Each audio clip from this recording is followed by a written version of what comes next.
मयूर जी, एक सीधा सवाल आपसे ये है कि जिस तरीके से न सिर्फ भारत बल्कि दुनिया के कई देश अब ऐसा लग रहा है कि आर्थिक संकट से जूझने वाले हैं, क्योंकि अमेरिका ने टैरिफ को लेकर बड़ा बयान दे दिया है। किस तरीके से आपकी गवर्नमेंट इसको कंट्रोल करेगी, क्योंकि आपका तो सपना 2028 में भारत को तीसरी दुनिया की सबसे बड़ी अर्थव्यवस्था बनाना है। देखिए, ये हर एक अपनी अपनी नजरिए हैं इसको लेकर, अपने अपने इसमें गुणा भागे और राजनीतिक कारणों से देश की अर्थव्यवस्था पे एक तरह से डेंट मारने का जो लोग काम कर रहे हैं उनको कभी देश माफ नहीं करेगा। जी सवाल यह है, हम तो ये कहते हैं कि आपदा में ही हमारे लिए अवसर है।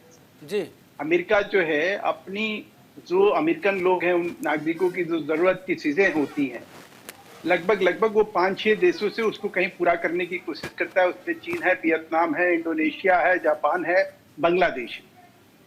इन सब में अगर देखा जाए तो चाइना को 56% का उसने बढ़ोतरी किया, वियतनाम के 46% है, इंडोनेशिया का 37% है। यूरोपीय संघ जो है उसके बाद अगर सबसे मतलब यूरोपीय संघ का 20% है, हमारा 26% है। 37% बांग्लादेश का है, जी जहां से कपड़े जाते थे। इसी प्रकार से चीन से इलेक्ट्रॉनिक्स आइटम जाते थे, इंडोनेशिया से कृषि, पाम ऑयल और तमाम और चीजों को भेजा जाता था। तो जो उनकी जरूरत है आज के डेट में इन देशों से अब कहीं महंगी पड़ेगी। इन देशों से कुछ भी लेना अमेरिका के लिए महंगा पड़ेगा, बनिस्बत की 26% जहां पे वो टैरिफ लागू किया हिंदुस्तान में, यहां से वो सामान लेने में उसको ज्यादा सुविधा रहेगी, उसको ज्यादा सस्ता पड़ेगा।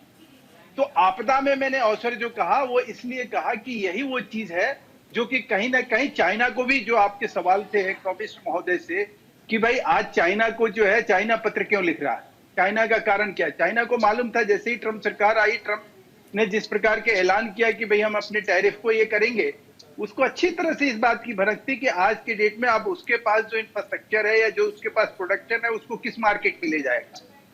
वो 56% पे अगर बेचने जाता है अमेरिका में तो वहां तो वो दिवालिया हो जाएगा। ऐसे में अगर वो इस प्रोडक्ट को नहीं बेचता है तो भी दिवालिया हो जाएगा। तो आज की डेट में उसके पास अगर कोई मुफीद मार्केट है तो वो है भारत। जी अब वो भारत की तरफ रुख करेगा और भारत के साथ अच्छे संबंधों के लिए वो कायल भी होगा, और वो कितना घायल होगा ये मुझे मालूम नहीं है। जी तीसरी जो बात कही जा रही है कि भाई शेयर बाजार जो है खत्म हो गया, और शेयर बाजार से आकलन करके और पूरे एक तरह से प्रोपगंडा और पूरा दुष्प्रचार और पूरे देश में एक तरह से ये कहा जा रहा है कि सर देखिए। सर महेश जी, मैं आपको माफी के साथ रोकूंगा। ये हिंदू मुस्लिम की बात नहीं है, आप समझिए मैं क्या कह रहा हूं। हिंदू मुसलमान की बात नहीं कर रहा हूं, मैं बता रहा हूं आपको, इसमें आंकड़े हैं, इसमें सामने दिख रहा है, सेंसेक्स दिख रहा है, जो भी कुछ है सब आंकड़ों पे आधारित है। अगर शेयर बाजार गिर रहा है तो वो दिख रहा है। शेयर एक्सपर्ट, मार्केट एक्सपर्ट हमारे साथ बैठे हैं, सब लोग बैठे हैं, बता देंगे। अरे भाई, मैं प्रोपेगेंडा नहीं फैला, शेयर बाजार नहीं। अभी आप कह रहे थे ना कि शेयर बाजार को लेकर के प्रोपेगेंडा फैलाया जा रहा है। एक प्रोपेगेंडा, हाँ एक प्रोपेगेंडा। देखिए, मैं फिर कह रहा हूँ, ऐसा नहीं है कि शेयर बाजार, अब उस प्रोपेगेंडा का आप पूरा बात सुनिएगा तभी आपको समझ में आएगा। मैं ये कह रहा हूँ कि जो देश दुनिया में और जगह जहां पे जिस तरह के शेयर बाजार क्रैश हुए हैं, महेश जी, मैं माफी के साथ आपको रोकूंगा।